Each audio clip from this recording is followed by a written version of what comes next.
Hello guys, एक बार फिर से आप सभी का वेलकम। आप लोगों का प्यार और सपोर्ट देखकर मुझे बहुत अच्छा लगा। सो प्लीज सब्सक्राइब और लाइक करना बिल्कुल मत भूलिएगा। प्राइम मिनिस्टर डोंगफेंग अपने बेटे डोंगमिंग की चिंता के कारण वहाँ पे लेफ्ट से राइट, राइट से लेफ्ट हो रही थी और गुस्से में अपने नाखून को चबाते हुए बोलती है, क्या करूँ, मुझे क्या करना चाहिए, क्या कोई और रास्ता है उसे ढूंढने का। डोंगफेंग को इतना टेंशन में देख के अपना हीरो से समझाता है, पूरी सिटी की सीक्रेट रूप से तलाशी लेने के लिए डेटिंग में एंटर करने का अरेंजमेंट क्यों ना किया जाए। डोंगफेंग वहाँ पे गुस्साते हुए कहती है, नहीं, इतने लार्ज स्केल की तलाशी चाहे सीक्रेट रूप से ही क्यों ना की जाए, एनिमीज को सतर्क कर सकती है। इससे न केवल मिंगर की जान को खतरा हो सकता है बल्कि अपोनेंट कुछ बड़ा करने की कोशिश कर रहा है और पूरी ताकत से हमला करने का फैसला कर रहा है, जिस कारण इससे कुछ भारी नुकसान भी हो सकता है। डोंगफेंग की बात सुनकर युनफेंग भी वहाँ पर थोड़ा घबरा सा गया था, जिस कारण से कि वो वहाँ पर सोच में पड़ गया था। तभी वहाँ पर कोई पीछे से आवाज देते हुए कहता है, क्या हम किसी इंसान को ढूंढने का खेल खेल रहे हैं। उस आवाज को सुनकर डोंगफेंग जब पीछे की तरफ देखती है तो वहाँ पर दोस्तों अपनी जुआन थी, जो कि अपनी डैडी को देखकर वहाँ पे स्माइल कर रही थी, जिस कारण से अपने हीरो के वहाँ पे पसीने आ रहे थे। वो घबराते हुए बोलता है, तुम यहाँ कब आ गई। जुआन वहाँ पे हंसते हुए बोलती है, ठीक उसी समय जब मेरे पापा यहाँ पर मैजिक कर रहे थे। डोंगफेंग उसके मुंह से पापा का नाम सुनकर शॉक्ड होते हुए बोलती है, क्या कहा। और दोस्तों अपने हीरो युनफेंग की तो हाल आप देख सकते हैं कि उसका फेस एक्सप्रेशन घबराहट के कारण क्या हो चुका है। डोंगफेंग उसके ऊपर चिड़चिड़ाते हुए बोलती है, आखिर तुम पापा कब बन गए। युनफेंग वहाँ पे घबराते हुए बोलता है, खैर ये सब तुमको हु केजिन से पूछना होगा। जुआन वहाँ पे उन दोनों को समझाते हुए बोलती है, पापा, प्राइम मिनिस्टर डोंगफेंग, आप लोग बहस करना बंद करो, क्या आप अपने बेटे को नहीं ढूंढ रही हो। डोंगफेंग वहाँ पे घबराते हुए बोलती है, हाँ ये सही है, हम अपने बेटे को ढूंढ रहे हैं। जिस बात को सुनकर युनफेंग डोंगफेंग की तरफ घूर के देखते हुए घबरा के कहता है, क्या कहा तुमने, हमारा बेटा। डोंगफेंग वहाँ पे बात को संभालते हुए बोलती है, नहीं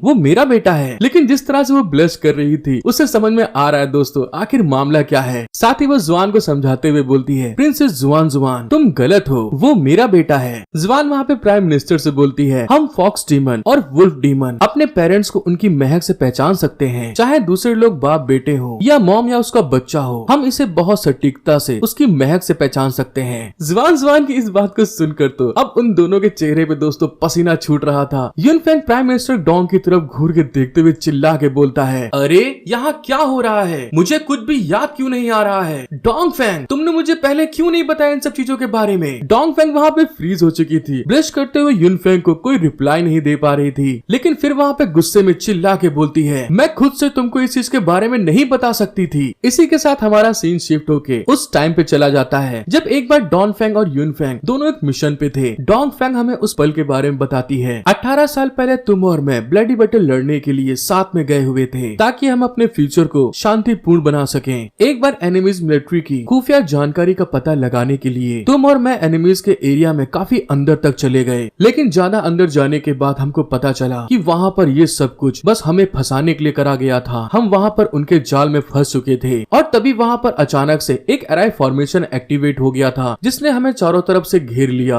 और तभी दूसरे साइड से वहाँ पर बहुत ढेर सारे एनिमीज हमको जान से मारने के लिए आगे की तरफ आ रहे थे। इतने ढेर सारे एनिमीज को अटैक करते हुए देखकर युनफेंग तुरंत वहाँ पर अपनी स्किल को एक्टिवेट करते हुए अपनी स्वॉर्ड के अंदर स्पिरिचुअल एनर्जी जनरेट करना स्टार्ट कर दिया था। तुमने वहाँ पर उस फॉर्मेशन को तोड़ने के लिए अपनी स्वॉर्ड को फॉर्मेशन के ऊपर लगातार बहुत ढेर सारे अटैक करने के बाद एक वहाँ पर फॉर्मेशन में क्रैक पड़ गया। युनफेंग वहाँ पे डोंगफेंग से कहता है, यूशु, बैरियर को मैंने तोड़ दिया है, तुम जल्दी से यहाँ से निकलो। डोंगफेंग यूशु वहाँ पर अपने पास से एक तलिस्मान बाहर निकालते हुए कहती है, नहीं ऐसा नहीं होगा, हम लोग साथ में चलेंगे, तुम अकेले हीरो बनने की कोशिश करने के बारे में सोचना भी मत। युनफेंग उसकी बात सुनकर उसकी मौज लेते हुए कहता है, तुम तो सचमुच बहुत बेवकूफ हो। जैसे कि दोस्तों हम लोग को मालूम है डोंगफेंग उस समय एक लड़के के तौर पे रहा करती थी, वो भी वहाँ पर एक पार्टनर के तौर पे उसकी मौज लेते हुए कहती है, हाँ बिल्कुल मैं एक बेवकूफ हूँ। वो दोनों एक साथ बैरियर को तोड़ते हुए उन एनिमीज के ऊपर अटैक करने के लिए आगे की तरफ बढ़ रहे थे। वहाँ पर बहुत ढेर सारे एनिमीज को युनफेंग ने मार तो दिया, लेकिन उसके कारण वो वहाँ पे बहुत ज्यादा घायल हो चुका था। डोंगफेंग हमें आगे बताती है, बैटल खत्म होने के आखिरी में हम हताश होकर बच निकले और तुम मुझे प्रोटेक्ट करने के कारण सीरियसली बहुत घायल हो गए थे।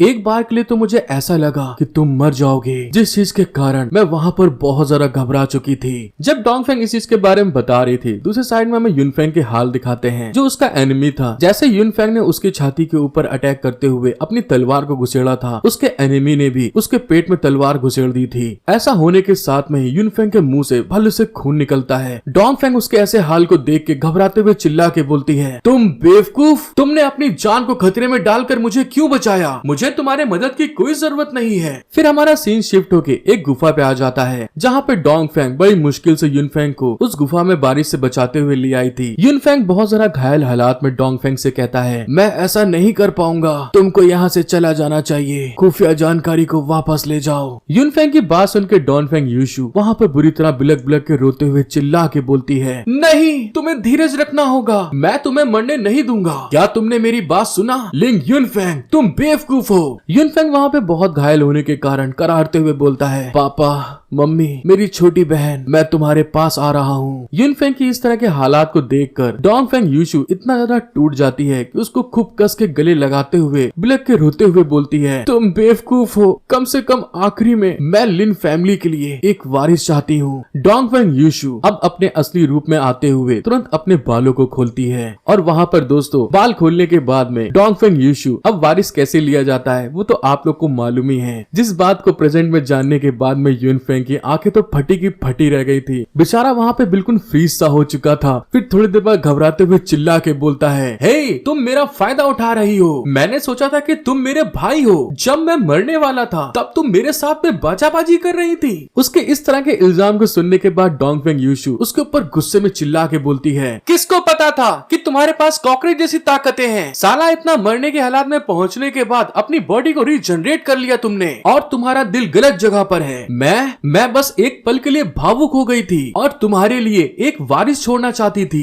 डोंगफेंग की इस बात को सुनने के बाद तो फिर से बेचारा युनफेंग वहाँ पे एकदम फ्रीज हो चुका था। लेकिन थोड़ी देर बाद फिर वो चिल्लाते हुए बोलता है, अगर तुमने वहाँ पर कुछ किया भी था तो तुमने मुझे बताया क्यों नहीं? डोंगफेंग भी चिल्लाते हुए बोलती है, मैं तुमको क्यों बताऊं? डोंगफेंग यूशु का बेटा होने से ही उसे बहुत दर्द मिला है। अगर तुम्हारा बेटा रिवर्ट वांड के बेटे के तौर पे होता तो वो अब तक किस तरह जिंदा रह पाता? उसकी बात सुन के युनफेंग एकदम शॉक्ड हो चुका था। फिर वो टेंशन के कारण अपने सर को पकड़ के क्रीपी स्माइल देते हुए बोलता है, तो फिर तुम सभी जो मेरे बच्चे हैं, मुझे मेरे बच्चों को पहचानने से रोकने के लिए इस कारण का इस्तेमाल करना चाहोगी? युनफेंग की बात सुनकर डोंगफेंग यूशु वहाँ पे शॉक्ड होते हुए बोलती है, क्या कहा तुमने? मेरे और हु केजिन के अलावा और भी बच्चे हैं? युनफेंग बेचारा अपने जाल में खुद ही वहाँ पर बुरी तरह फंस चुका था। वो घबराते हुए बहाना बना के बोलता है, खैर सच थोड़ा सा अलग है, लेकिन जियान के बारे में तो हम लोग जानते ही हैं, जहाँ पे सुई न जाए वो हाथी घुसेड़ दे। वो वहाँ पे डोंगफेंग यूशु को पूरी बात बताते हुए कहती है, अरे हाँ, मैं अपने पापा की वाइफ्स के बारे में आपको बताती हूँ। लॉर्ड जाई तियांग पवेलियन, साथ ही ये फैमिली की हेड टीचर ये टेंगजियो, बाई हुक्सेन जो जियांगनिंग माउंटेन से हैं, और आंटी लियांगजिन और याओ वांग जो वैली से हैं। ये सभी मेरे पापा की वाइफ हैं और उनके बच्चे भी हैं। डोंगफेंग यूशु इस बारे में जानने के बाद तो बहुत जरा हैरान हो गई थी।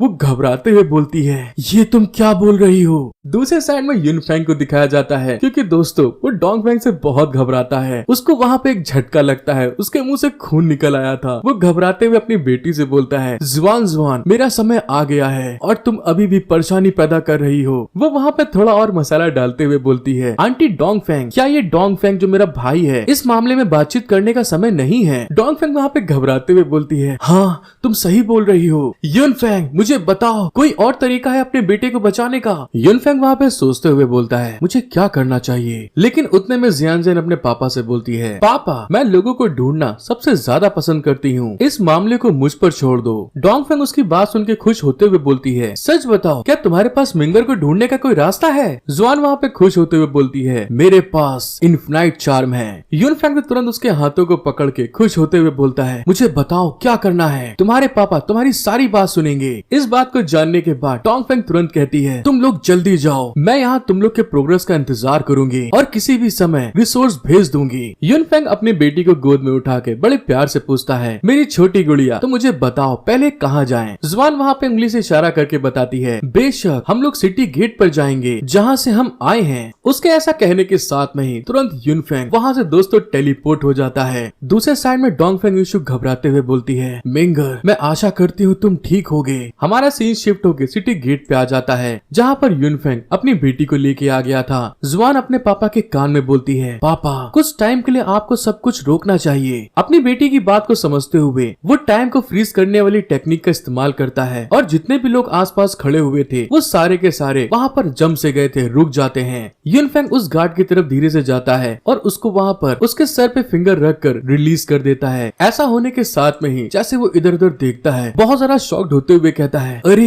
रिवर्ट वन, ये तो आप हैं। जुआन वहाँ पे अपनी स्किल का इस्तेमाल करते हुए बोलती है, बीविचिंग क्लाउड सोल। उसके ऐसा करने के साथ में वो गार्ड पूरी तरह से उसके कंट्रोल में आ चुका था। जुआन वहाँ पे उस गार्ड से पूछती है, प्राइम मिनिस्टर डोंगफेंग के बेटे ने अभी यहाँ पर क्या किया? गार्ड वहाँ पे जुआन को बताता है, यंग मास्टर डोंगफेंग ने एक गाड़ी पकड़ी और कहा कि उसमें उनका दोस्त सवार है। हमने थोड़ा इधर उधर देखा और उनको जाने दिया। यूनफेंग जुआन से बोलता है, उससे सवाल पूछती रहो। जुआन उससे आगे पूछती है, वो कहाँ जा रहे थे? गार्ड उस साइड की तरफ इशारा करते हुए बोलता है, आगे गए, बाई ओर मुड़े और गायब हो गए। उससे पूछताछ करने के बाद जुआन उससे बोलती है, भूल जाओ कि तुमने हमें देखा भी था और अभी की गई बातचीत को भी भूल जाओ, अपना पहरा देते रहो। और इसी के साथ यूनफेंग वहाँ पे उसको लेकर गायब हो चुका था। अचानक से जब जुआन के जाने के बाद गार्ड अपने सेंस में आता है और इधर उधर देखते हुए बहुत सारा शॉक्ड हो चुका था। तभी उसका साथी गार्ड हंसते हुए बोलता है, हे तुम्हारे साथ में क्या हुआ है? वो गार्ड घबराते हुए बोलता है, मुझे नहीं पता, मेरा दिमाग अचानक से खाली हो गया, मैं थोड़ा उलझन में हूँ। अपने साथी की बात सुनकर दूसरा गार्ड उसकी मौज लेते हुए बोलता है, लगता है कल रात मिसेस के साथ तुमने कुछ ज्यादा ही पोज की प्रैक्टिस कर ली है। मैंने सही कहा ना मेरे दोस्त, तुम्हें खुद पर कंट्रोल करना चाहिए। जुआन और यूनफेंग आगे बढ़ते हुए एक मार्केट पे आ गए थे। जुआन आगे बढ़ते हुए अपने पापा से बोलती है, पापा के मैजिक के साथ और मेरी बी विच सोल स्किल के साथ हम किसी का ध्यान आकर्षित किए बिना मिंगर को ढूंढना जारी रख सकते हैं। यूनफेंग आगे की तरफ फिंगर करते हुए कहता है, तुम्हारे पास हमेशा कोई ना कोई रास्ता होता है, चलो आगे बढ़ती रहो। फिर हमें कुछ समय बाद मैप दिखाते हैं। वो लोग ढूंढते ढूंढते बहुत लंबा पहुंच चुके थे, कभी दाएं से बाएं, बाएं से दाएं, हर गली ढूंढ रहे थे। फिर वो लोग आगे बढ़ते हुए एक दूसरी मार्केट पे आ जाते हैं, जिस जगह को देखते हुए यूनफेंग अपनी बेटी से बोलता है, जिन्होंने भी मिंगर को किडनैप किया है उनकी छुपाने की क्षमता बहुत मजबूत है, वे मेरे से बचने के लिए जानबूझकर इस सुनसान रास्ते पर जा रहे हैं। जुआन अपनी नाक को छूते हुए अपने पापा से बोलती है, मैं पहले से उसकी खुशबू को सूंघ सकती हूँ, उसकी सुगंध बहुत तेज है, अब वो ज्यादा दूर नहीं है पापा।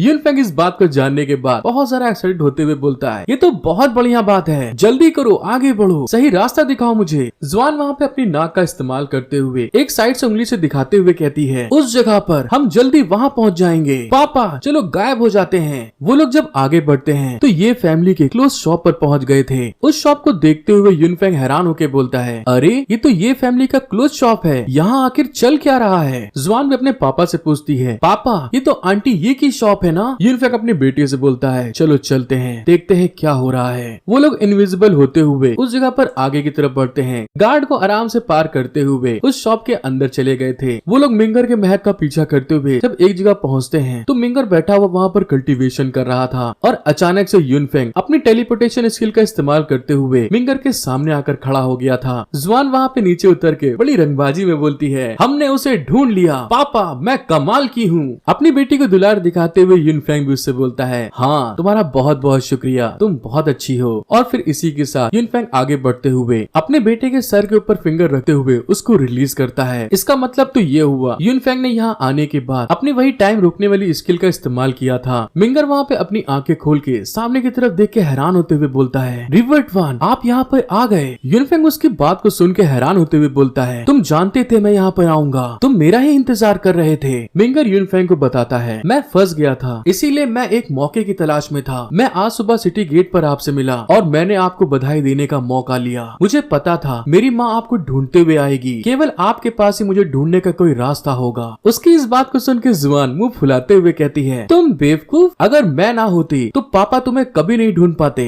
यूनफेंग भी अपने सर को खुजलाते हुए बोलता है, हाँ ये सच है जुआन ने तुम्हें ढूंढने में सबसे ज्यादा मेहनत करी है। अपोनेंट ने बहुत गहरी प्लानिंग करी थी। ठीक है अब मुझे बताओ आखिर क्या हुआ था? तुम तुम अचानक गायब क्यों हो गए? क्या तुमको पता है कि तुम्हारी माँ तुम्हारे लिए कितनी ज्यादा टेंशन में है? मिंगर यूनफेंग को बताता है सिचुएशन बहुत सीरियस है, रिवर्ट वन की सुरक्षा का सवाल है। इन दोनों बातों का ध्यान रखते हुए मैं केवल अपनी माँ से सॉरी बोल सकता हूँ। जुबान वहाँ पे मिंगर से पूछती है, अचानक मुझे ऐसा क्यों महसूस हो रहा है? मेरा बड़ा भाई थोड़ा कमाल का है। ऐसे बहुत से लोग हैं जो इधर उधर की बातों को सोच सकते हैं, लेकिन ऐसे बहुत कम लोग हैं जो इतने खतरनाक सिचुएशन में भी शांति से बने रहे। तुम्हारी माँ भी ऐसा नहीं कर सकती। जुआन की इस बात को सुन के मिंगर वहाँ पे हैरान होते हुए बोलता है, क्या कहा? तुम मुझे बड़ा भाई बोल रही हो? यूनफेंग वहाँ पे शर्मिंदा होते हुए अपना सर खुजलाते हुए कहता है, खैर वो दरअसल तुम दोनों मेरे ही बच्चे हो। जियान वहाँ पे हंसते हुए बोलती है, क्या आंटी डोंगफेंग ने तुमको कभी कुछ नहीं बताया? रिवर्ट वन की बात सुनकर डोंगफेंग की आंखें तो वहाँ पर फटी की फटी रह गई थी। यूनफेंग वहाँ पे गहरी सांस छोड़ते हुए उसे बताता है, ऐसा नहीं है कि तुम्हारी माँ बताना चाहती नहीं थी,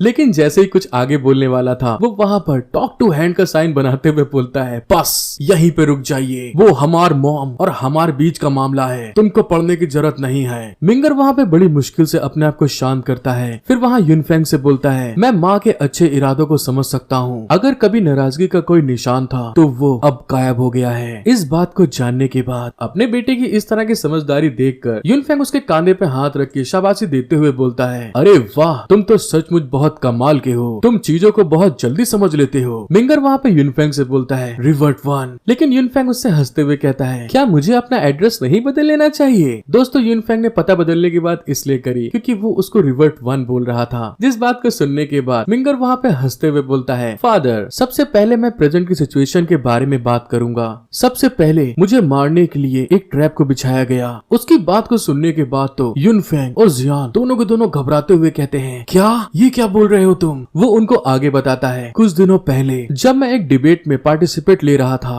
तो वहीं पे एक लड़की उसको चाय सर्व करने के लिए आती है और कुछ देर बाद उसको वहाँ पर चिल्लाने की आवाज आई थी। जब वो पीछे की तरफ पलट के देखता है तो उस लड़की को एक ठरकीबाज लौंडा बड़े मस्त अंदाज में दबाए हुए था। वो लड़की घबराते हुए कहती है, क्या ये क्या कर रहे हो तुम? जल्दी करो, छोड़ो मुझे। वो ठरकी लौंडा अपनी हवस को बढ़ाते हुए बोलता है, ये तुम्हारा सौभाग्य है लौंडिया कि तुम मेरे को पसंद आ गई हो। इस दुनिया में मेरे पापा और उनके द्वारा जीती गई बहुत सी चीजें हैं। अगर तुम आराम से मेरे साथ मजे करोगी तो मैं तुम्हें एक कंकोबाइन बना लूंगा। ये मौका हर किसी को नहीं मिलता है। वो लड़की वहाँ पे छटपटाते हुए कहती है, मेरा एक बॉयफ्रेंड है, प्लीज मुझे जाने दो यहाँ से। वो लौंडा खिसियाते हुए बोलता है, तुम क्या चाहती हो? तुम्हारा बॉयफ्रेंड दुनिया से गायब हो जाए या तुम मेरे सामने झुक जाओगी? इस बात को सुनने के बाद वो लड़की घबराते हुए बोलती है, तुम?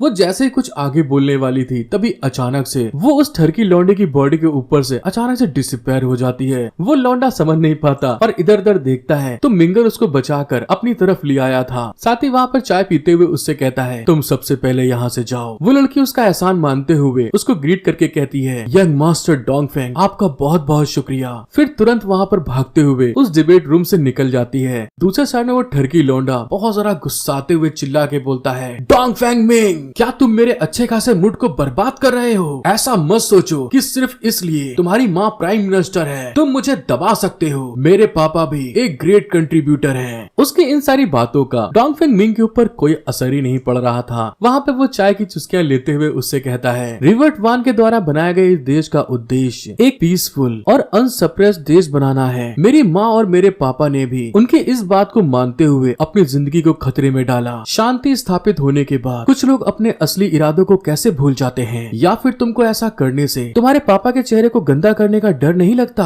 दोस्तों, मैं ज्यादा बड़ी वीडियो नहीं बना पाया हूँ क्योंकि मेरे घर पे थोड़ा रेनोवेशन का काम चल रहा है, सो प्लीज थोड़ा एडजस्ट कर लीजिएगा। वीडियो पसंद आता है तो लाइक सब्सक्राइब करना बिल्कुल मत भूलिएगा। आपके सपोर्ट की दोस्तों बहुत जरूरत है। Thank you for watching my video. Love you all.